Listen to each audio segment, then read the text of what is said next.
everybody, and welcome to the Sports Grind Season 4, Episode 10. My name is Tyler Wargo. And I'm Mickey Perella. And today we have quite a bit to talk about. NBA from last night, NHL to talk about.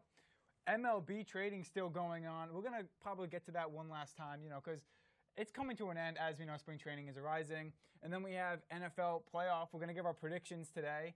Going with the wild card round has already happened, and we're going to be recapping that. So without further ado, let's get right into it. Celtics beat the Warriors 121 to 118 in overtime. What a great game that was. I mean, considering that we have this finals matchup again happening in Boston, this was something that the fans really wanted to see, and they sure got a game. They sure did. Man of the game was Jason Tatum, had 19 rebounds and 6 assists with 34 points. I mean, this guy does what he does best.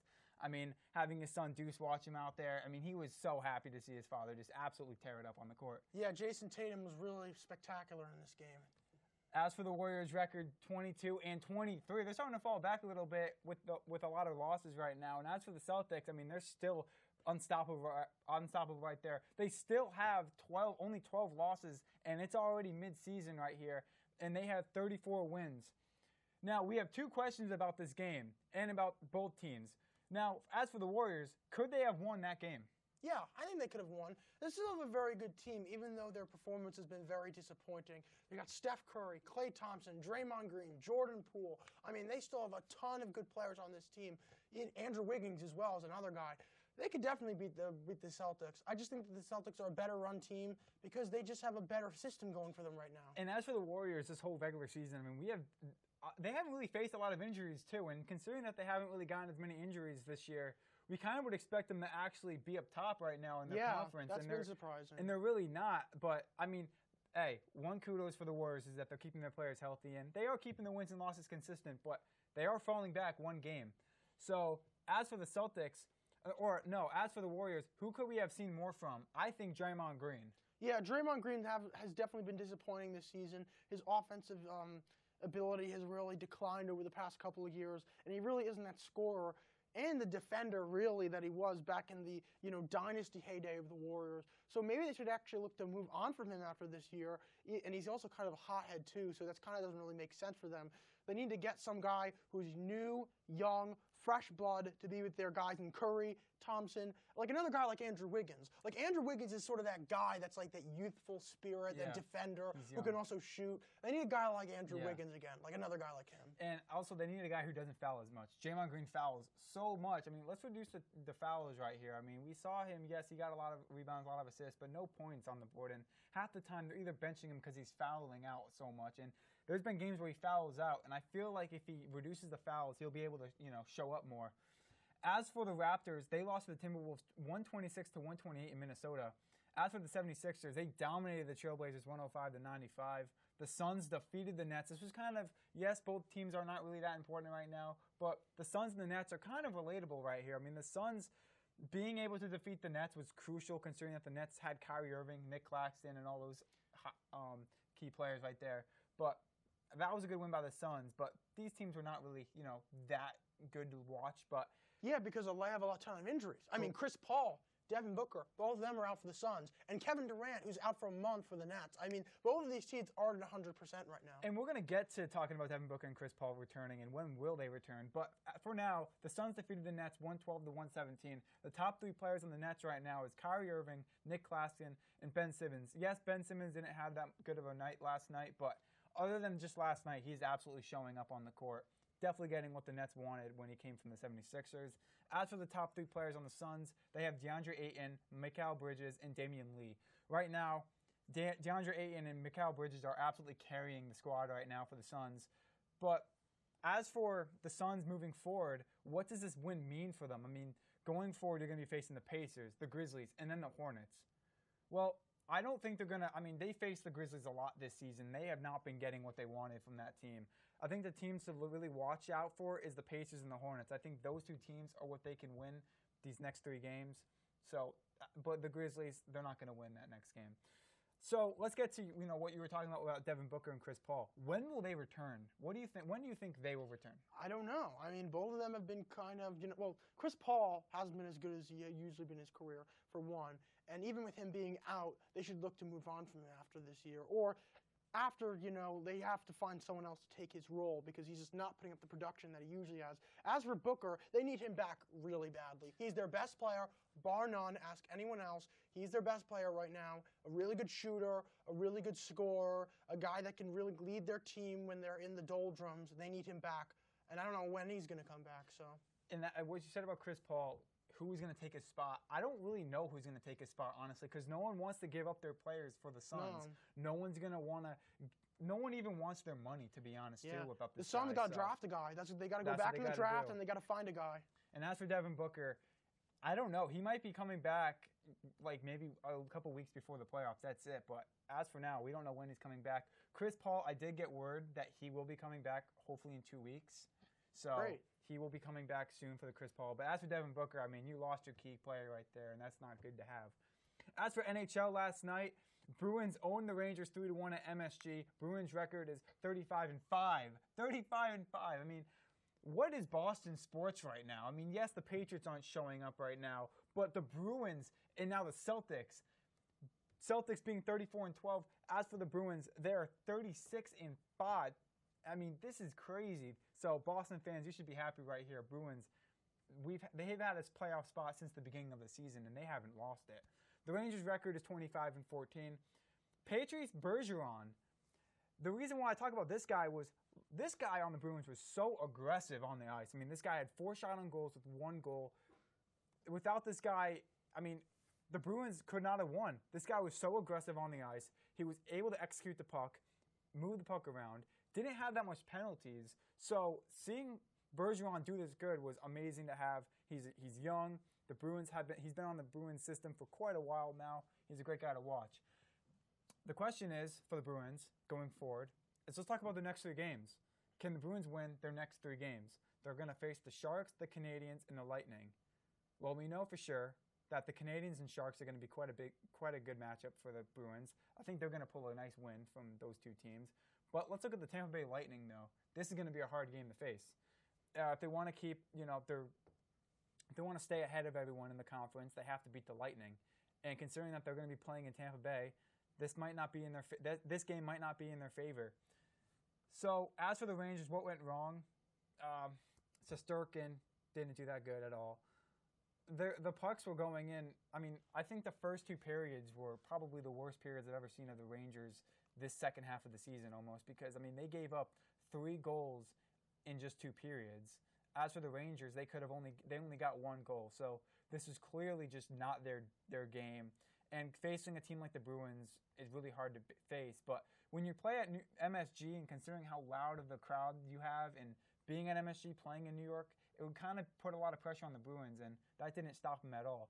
I just feel like the penalties and just not being as aggressive as the Bruins were is what costed the Rangers. And plus, Shesterkin, it was disappointing for him. I mean, yes, he had some saves, but we could have saw more.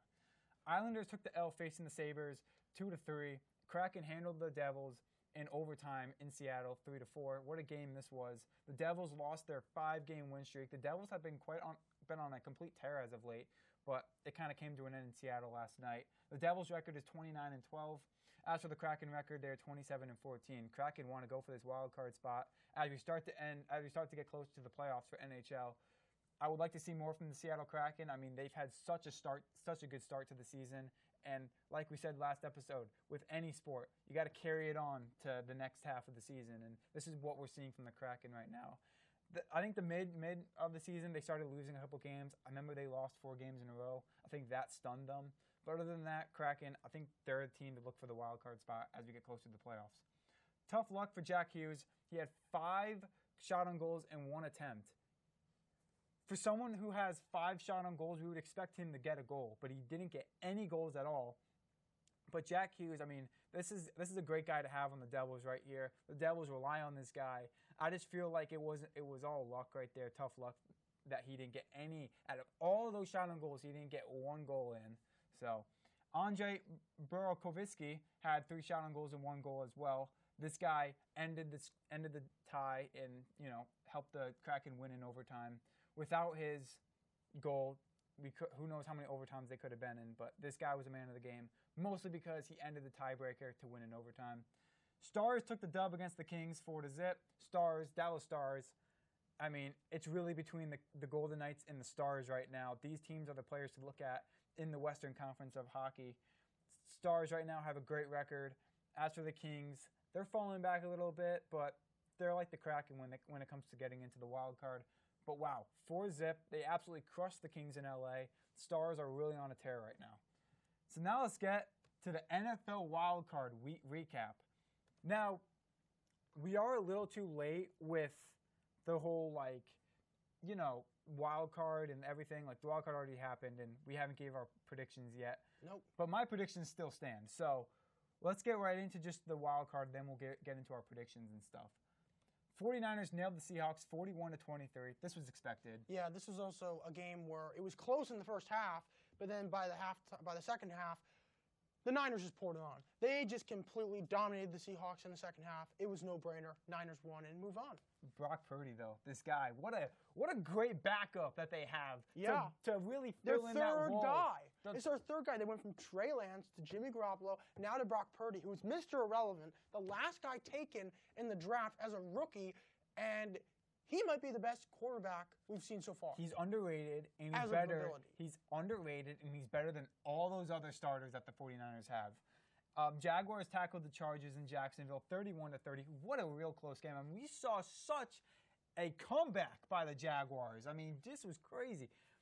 Yeah, it was huge. Charger fans were sleeping on their couch expecting that they were going to get moved into the playoffs. And next thing you know, they wake up, Jaguars are already up. Yeah, it was what a nuts. game. Yeah, the Jaguars, they really struggled. I mean, Trevor Lawrence threw 4 interceptions in the first half.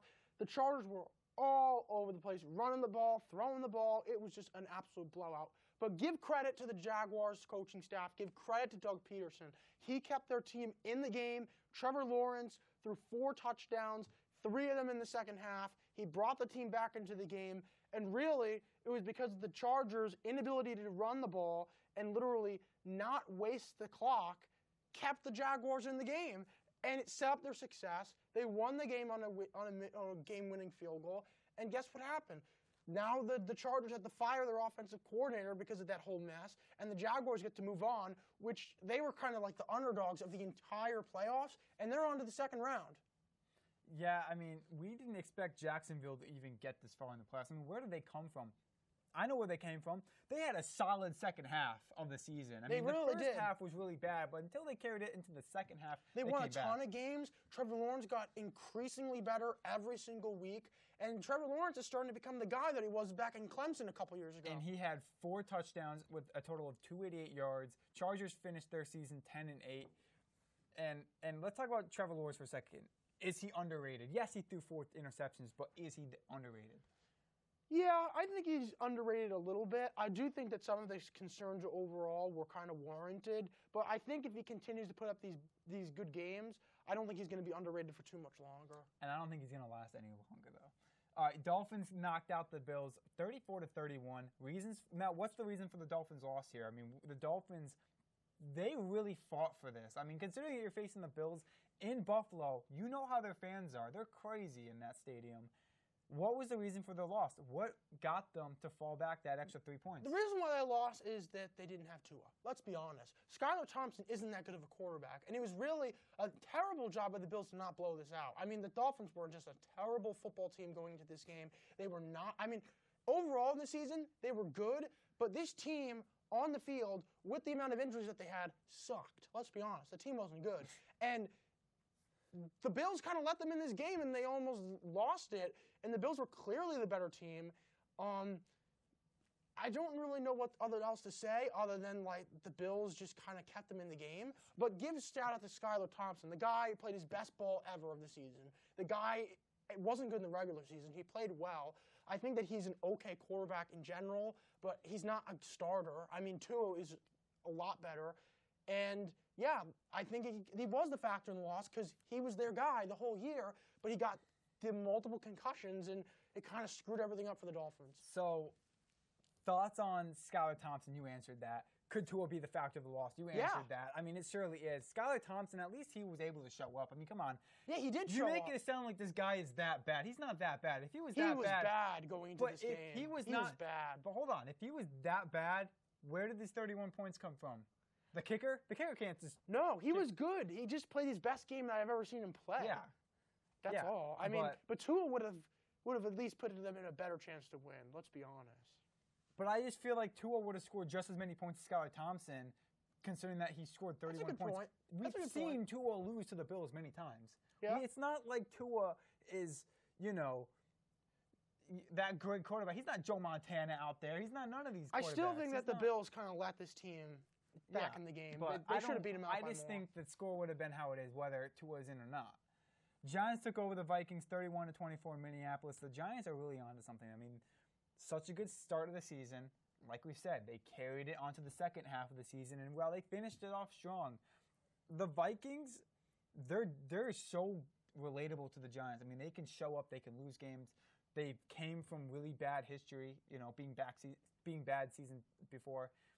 And, the Giants being able to stop Justin Jefferson, stop Kirk Cousins, it was great. So the Giants winning in Minneapolis was crucial to have. Man of the game was Saquon Barkley. This guy, he carries the team. I mean, come on. Yeah, when he's healthy, he's one of the best running backs in the sport, bar none. He's just unreal. He carries. He had 2 touchdowns with a 5.9 average with 53 yards. Not a lot of yards, but he was able to get the job done.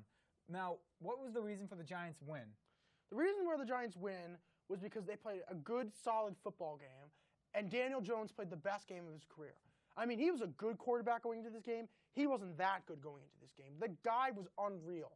Along with Saquon Barkley doing his thing, they really played well. And another thing it really showed us is that Minnesota was kind of a pretender. They won a ton of games, but they weren't actually that good. Like you said, like they win games, but they also didn't play well in games that they win. But the Giants had the same history that the Vikings had. Yeah, exactly. But the thing is that the Vikings were winning games that they probably should have lost, and the Giants were losing some of the games that they should have lost. Yeah. So the thing was that the Vikings were looked at as better than the Giants when they may have not really been as better than them. So that's kind of how I think about it. Before we get to the big question, I want to get this question out of the way. What can help the Vikings in the offseason? I mean, we kind of saw them have the season that they wanted, but it didn't get them anywhere in the playoffs. Well, I think they did their first thing. They fired their defensive coordinator, Ed Donatel. That guy he kind of looked stupid when he came after the game saying he didn't know Daniel Jones could run. Yeah, he could run. That was his game. So they need to get a new defensive coordinator and fix their defense. I think offensively they're okay. I think I like Kirk Cousins. I like Justin Jefferson. I like Dalvin Cook. Adam Thielen's getting older. Maybe they got to get a replacement for him. But overall, you can never be old in football when it comes to money and being on the field and who you're representing. Come on, he's going to stay in there for another couple years. Well, even if they have another guy, they have Thielen. It doesn't really matter. They still have a good offense. They just got to fix their defense a little bit. So the big question is, how can the Giants prepare for the Eagles? They got to get healthier, and they have to. What do you mean by healthier? They got to get some guys back on the offense, but yeah, I think what they have to do is they got to make sure Jalen Hurts does not go off against them, and they got to get to him because he's hurt right now, kind of banged up. If they go on to him and start to sack him, and he starts to not run as much and just play in the pocket, I think that'll do better. You got to get him worn out so that they put Gardner Minshew. I know Giant fans really want Gardner Minshew in this quarterback. Yes, you want Minshew in the game. He's not going to be in the game though. Bengals destroyed the Ravens 24-17. Wow, what a game that was. Yeah, that was a great game. And also the Ravens almost won that game by the skin of their teeth. But you know what? The Bengals ended up winning. The Ravens come close every year. Cowboys advanced after studying the Buccaneers 31-14. This was kind of surprising, but not really. The Buccaneers had a really bad season. Yeah, they had a bad season, but they really made the playoffs because of a bad division. I mean, the whole division was sucky. So we're going to get to MLB trading, and then we're going to shift gears to Super Bowl predictions. So our Super Bowl predictions will be the main event of this show that we'll get to at the very end. But for now, let's talk about MLB trading. The finale. Miguel Rojas, Marlins to Dodgers. I'm very happy about that. I mean, considering that we got rid of our second baseman, Trey Turner, and we got rid of, a lot of players. It's nice to have at least a name on our team because I know who Miguel Rojas is. He isn't the best, but I know who he is, and I know that he can show up in certain games. Absolutely. Miguel Rojas, in that matter, is very, very good. He's a guy that can play some good defense. And as you said, he's a name that you could stick in the lineup and he'd be good. And as we talked about, they need a guy after Justin Turner left to the Red Sox. So Rojas is a guy who can fit that. Also, as we talked about last week about Miguel Vargas, that guy can also play there too. So having two Miguels in their lineup is going to help them. And another big trade that happened. This was probably the biggest trade of the week. Andrew McCutchen, Brewers to now he's back home in the city of Pittsburgh. I think this could put Pirates on the map, but I don't think it's going to get them anywhere when it comes playoff time. I agree. I think that the Pirates made a good move here getting McCutchen. That guy was the heart and soul of their team for a lot of years. He brought them to the playoffs. He was an MVP candidate. He actually won the MVP back in 2013. That guy was an absolute stud, and I'm glad that he's ending his career with Pittsburgh. I just feel, and I like that, considering it's like a hometown type thing. Yeah. But the thing you got to understand is, I feel like with McCutchen, now that you traded McCutchen to the Pirates, what about Josh Bell? What about like the guys that really made the Pirates who they were? Because I remember back in 2013, 2014, the Pirates were unstoppable. Yeah. But it wasn't just Andrew McCutchen. It was guys like Josh Bell. Josh Bell, Starling Marte, Yes. Josh Harrison. They had a good team. Josh Harrison, wow, he had a great year. One of his greatest years was with Pittsburgh. And Yeah. I just feel like with Andrew McCutchen needs to come with these guys. And I know you're not going to get them back, because of money and because of where they are at now. And you can't really go backwards to just looking at the Pirates in that way. You got to move on. I mean, yes, you can get one guy, but you can't get They have some good players, though, that are young. Key Brian Hayes at third, O'Neal Cruz at shortstop. They got some good young players. They just got to get them up to the big leagues. Yeah, and I know Brian Reynolds, what's his name? Yeah, they have Brian Reynolds, too, an outfielder. I feel like he doesn't want to be on the Pirates. I heard that he does not want to be on the Pirates. Yeah, I've heard trade stuff around him, too. So, Tommy Pham, Red Sox to Mets. As a Mets fan, what's your thoughts on that? Yeah, Tommy Pham is an interesting one. He's an outfielder that's played all around St. Louis, Tampa, San Diego, Cincinnati, Boston. He's kind of played all over the place. He's a good hitter who hits the ball hard. He gives you some pop in that lineup. He's not really a great average hitter. He's okay, but not great defender. He's a good fourth outfielder, a guy you can play in a pinch and play every so often, but probably not a guy that you play every day. He's going to be a decent fit for the Mets. You probably look at him like how I look at Miguel Rojas. I mean, yes, he's a name. He's not the greatest, but he's a name that he can put onto the team. Exactly. And that's what a lot of Mets fans and Dodger fans would like to see with our players coming to take that role in that position. Now, lastly, this happened today. Yeah. Luis Arias went from Minneapolis to now Miami. So I think it's a good catcher to have. I think this is some guy you can actually rely on here. Yeah, this guy was a great hitter back in Minnesota. He won the batting title last year. He's going to help the Miami offense. Now, the real question is, how is this going to affect the Minnesota offense? Do they have enough offense to really give away Arias? I know that they got back the pitcher Lopez, but is he really going to help them? It's going to be an interesting question to ask. Like I said, I mean, it's like, he's not – I mean, who knows? I feel like guys like this who are young, they can make a name of themselves. Yeah. Who knows? This guy could do even better than he did when he was with the Twins and could put Miami on the spot. I mean, where is Miami in this trading anyway? I mean, they need someone. Yeah, they need to get a hitter. I think this was a respectable trade that the Miami Marlins Yeah, very made. respectable, very respectable. So now we're going to get to the main event, Super Bowl predictions. I had mine set out way before, as you know, we're a little bit late because the wild card already happened. But I already have my, predictions out. I'm going to let you go first, actually. You're going to let me go first? I'll let you go first. I'll let you go first. Oh, boy. He's going to surprise me, apparently. I'm very excited. Okay. So, this is my Super Bowl prediction. All right. Representing the AFC will be the Kansas City Chiefs, and representing the NFC will be the New York Giants. Now, who do you think is going to win? I think it's going to be the Kansas City Chiefs. I think that they're going to win. I think Mahomes is going to win the MVP. Reed will get a second championship, so will Mahomes. I think the Giants, because they're coached really well, they're going to make the Super Bowl. Now, what about you? They do have a good coach. The Giants do have a good coach. I am very surprised.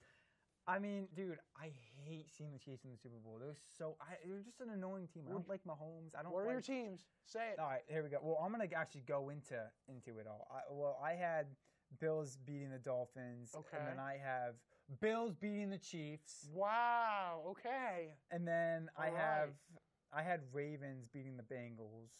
But I guess that's all right. So over. the Bengals. I had Bengals, Jaguars. No. Ravens. My bad.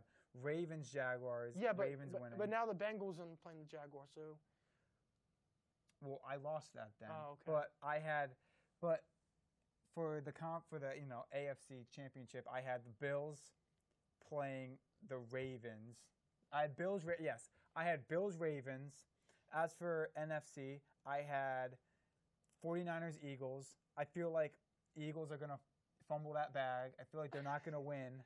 Yeah, I don't think they're going to win either. I just feel like, yes, they had a good season. Yes, it was very predictable that they make it to the Super Bowl. But, like, they can fall off. And we have seen them lose and shocking Hurts is games. banged up right now. Yes. And it's not unconceivable that Minshew plays in this game. They've lost shocking games, like to the Saints, to the Cowboys, to the Commanders. Who knows when they can lose? You know what I mean? So, Eagles are going to beat the 49ers are going to beat the Eagles. I had Vikings. I had Vikings beating the Giants. And then I had the Cowboys beating the Buccaneers. So I had it Vikings, Buccaneers with Buccaneers winning. So I had 49ers facing Buccaneers, 49ers advancing. So I have Bills, overall, I have Bills, 49ers Super Bowl, 49ers winning. Because I just feel like the 49ers have been chasing this for so long, and I feel like they're going to get it. I absolutely hate all San Francisco teams. I hate the 49ers. So you think Brock But Purdy... I gotta be realistic here. I think they're on a run right now. And as much as the Bills have been fighting for this, and I'm voting for the Bills right now, because I swear they've been wanting this for years. And they've choked in the playoffs so many times, and I feel like they're finally gonna get that Super Bowl experience. But I think Brock Purdy and the San Francisco 49ers, they're on a run right now. So that's what I think. So I got Bills, 49ers winning the Super Bowl. And yeah, that's my playoff prediction. So yours is interesting. The Giants. I think they have a good head coach. But I just feel like they only have Saquon Barkley and maybe like one other offensive player. But as for the Chiefs, though, they have a lot of playoff experience. So that's going to be exciting to see. As that's going to wrap it up. What a show this was. A lot to talk about. So that will do it for the Sports Grind Season 4, Episode 10. Again, my name is Tyler Wargo. And I'm Mickey Perella. Thank you guys for tuning into Sports Grind Season 4, Episode 10. And yeah, bye.